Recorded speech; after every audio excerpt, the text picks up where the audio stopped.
Let's talk about morning rituals and your findings and your tips of what people should be doing and some ideas of how they might enhance their day by having a morning ritual. Thanks for asking. Yeah, I find the morning ritual and daily practices to be one of the biggest keys for sort of survival, especially in isolation, and especially for me as an entrepreneur and a busy woman, to have this sort of structure set up where I'm taking different things that are in alignment with who I am and who I want to be, and putting them in a sequence as a priority in the morning. It sets me up for a day of a feeling of success, regardless of what happens, most of the time. So maybe some parents or some adults have read the book, about filling up the cup, or that analogy, you have to fill your own cup first, or put on your oxygen mask first before you. Yeah, the face mask, that's a good one. So we put on our face masks first before we help other people. So it's basically a very enjoyable way to put your face mask on every morning. And what it does also, it serves, if you create a practice for yourself, you're kind of putting yourself in priority, and that's something we don't often do.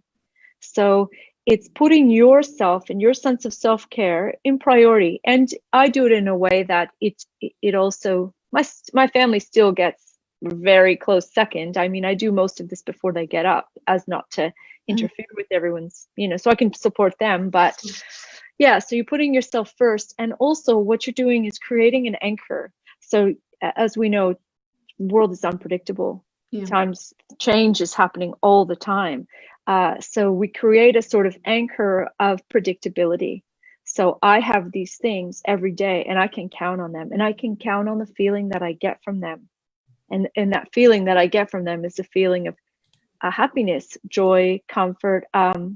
Another word is like sort of successful feelings, like ticking. If people like ticking off boxes, like meditated, tick, had the fresh squeezed juice, tick, so I get that satisfaction as well on the daily, and I can approach the day. So it's like an accomplishment, before you start the day, you've already winning. Yeah, you're winning. Yeah. So basically the daily practice is a way to get into an upgraded reality, I think, and it doesn't take much, and you don't even need to leave the house.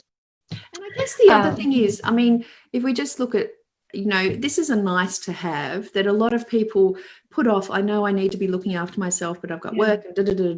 And although we understand a lot of people working harder, I know I am from home. It's not like we're all sitting back and watching Netflix, but the reality is, there's commuting time and all that extra time that we had to get to work or to be at work, or stupid meetings that we no longer have to go to.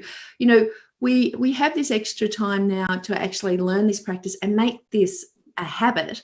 And I think for us, I know you've got little kids too, those impressionable kids are seeing us as adults and how we are dealing with this situation. And I have to say, I'm not always very good at it. I did have a screaming match with my son yesterday, which I'm really embarrassed about. But, the reality is that we are just human. But these things do help us to kind of reset every day as a new day. Yeah, they help us reset, and they help us bring us into our best self. So of course we're still going to have, fights and this and that, and do weird stuff and scream at people when we're driving, or, whatever. But when we do these types of practices and make it a priority, we're basically trying to get, can you hear me still? My internet's unstable. Yep. Yeah. Just go like this if something weird happens. But yeah, what we're trying to do is get into that best state as often as we can. It's just giving ourselves the best chance at having a really good day. So there's two kind of different lenses we can look at it. When we look at our own morning, we might see ourselves getting out of bed, not feeling kind of like, just like, oh my God, the alarm goes off, the coffee, feel a bit of stress, thinking, what do I have to do today?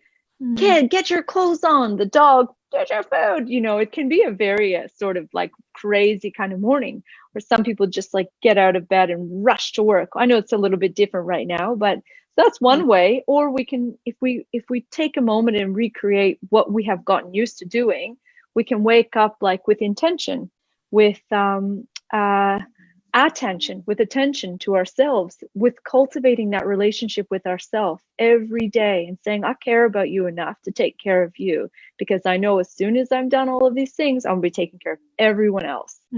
So, and like all things, take us through how you do this. So you're saying wake up a bit earlier. How much time do you need to do this? You know, the kind of things that you're suggesting. Is it half an hour earlier? Well, it depends on what practices you want to put in place. So what you want to do is create a new habit. So, and you need to, whatever you're going to do has to be in line with your own interests. You don't want to force something on yourself that doesn't, you know, it's just not your personality or your interest. But basically, I think it's good to try to think of something with your mind, your body, and your spirit, those sorts of three things. So I'll give some examples of what. Let's run through. Tell us about your morning practice and what you recommend. Okay, so my personal morning practice is waking up and just noticing that I'm awake and being happy to wake up, because I've survived the night. Then I go and scrape my tongue. So I've got this Indian tongue scraper, which takes out, it's a detoxification tool. It is so awesome, so simple and so awesome. I really recommend them. Then I do a nice cup of hot water with lemon, which I love, and I crave it. Then I sit down and meditate for 20 minutes. And then I go for a walk with the dog. And during that time, I'll sort of work out what needs to happen during the day. And I might listen to a podcast or a course, something to raise my inner vibration. And then I'll get back to the home, make a list of everything I need to do, and start the day. That's how mine goes. And for me, that sounds really simple. Getting everything together, but setting yourself up.